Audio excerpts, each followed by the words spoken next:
स्वराज में आप सबों का स्वागत है। मैं हूं संतोष सिंह और आज हम स्वराज में बात कर रहे हैं नीतीश कुमार एक बड़े दांव खेलने जा रहे हैं। हाँ, यूपी के दलित नेता चंद्रशेखर से मुलाकात के बाद मीडिया में ये खबरें आ रही हैं कि यूपी से ये मांग होनी शुरू हुई है कि नीतीश कुमार फूलपुर से, वो फूलपुर जहां से कभी नेहरू लोकसभा चुनाव लड़ते रहे हैं, नेहरू की बहन चुनाव लड़ते रही हैं,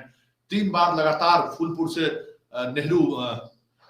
लोकसभा चुनाव जीत चुके हैं, 2 बार उनकी बहन वहां से चुनाव जीत चुके हैं। मतलब नेहरू के सहारे देश के सामने नीतीश मोदी को चुनौती देना चाहते हैं। मतलब कि जैसे बनारस के सहारे मोदी राष्ट्रीय स्तर पर एक फोर्स के रूप में, धार्मिक फोर्स के रूप में स्थापित होने की कोशिश की और उसी आधार पर वो चुनाव वहां बनारस से लड़े और मां गंगा ने बुलाई है, ये नारों के साथ। तो नीतीश उन नारों को आगे बढ़ाते हुए नेहरू का जो एक विजन रहा है या नेहरू का जो एक प्रभाव मंडल रहा है राष्ट्रीय और अंतर्राष्ट्रीय स्तर पर, और नेहरू की जो छवि रही है, उसी छवि के सहारे चुनावी मैदान में उतरना चाहते हैं। और खबर ये आ रही है कि संयुक्त विपक्ष के उम्मीदवार वो फूलपुर से हो सकते हैं और इसके लिए तमाम कवायदें शुरू हो चुकी है और नीतीश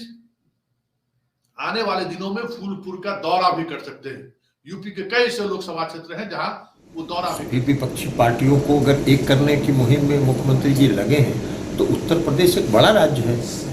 80 विधानसभा सीट का राज्य है, लोकसभा सीट का 80 लोकसभा सीट का राज्य है और वहां से भारतीय जनता पार्टी को आज की तारीख में 65 सांसद हैं भारतीय जनता पार्टी के। तो उत्तर प्रदेश एक महत्वपूर्ण राज्य है जहाँ विपक्षी एकता की आवश्यकता है और अगर विपक्षी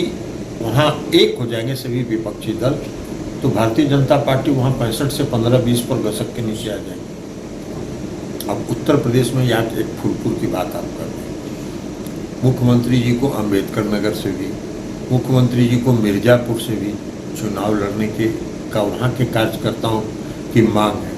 लेकिन अब वो तो जब चुनाव होगा तब वो चुनाव लड़ेंगे कि नहीं लड़ेंगे, लड़ेंगे तो कहाँ से लड़ेंगे, ये तो उस समय निर्णय होगा। लेकिन ये लोगों का जो स्नेह है और नीतीश कुमार जी ने जो अपनी छवि बनाई है और आज की तारीख में 9 अगस्त के बाद जिस मुहिम में नीतीश कुमार जी लगे हैं सभी विपक्षी दलों को एक सूत्र में बांधने के लिए, उसका परिणाम है कि जगह जगह से लोग मांग कर रहे हैं। लेकिन सवाल यह है वो फूलपुर से ही क्यों चुनाव लड़ना चाहते हैं, ये एक बड़ा सवाल है। क्योंकि फूलपुर के सहारे नेहरू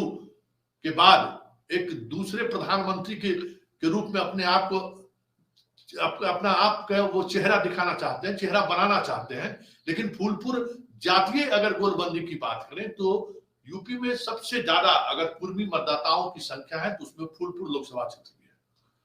तो वहां कॉम्बिनेशन की अगर बात करें तो कुर्मी, मुसलमान और यादव की संख्या लगभग आधी है और उसमें अगर दलित को हम जोड़ दें,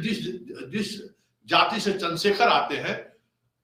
तो हम कह सकते हैं कि लगभग 50% से ज्यादा वोट शेयर जो भी संयुक्त विपक्ष के उम्मीदवार होंगे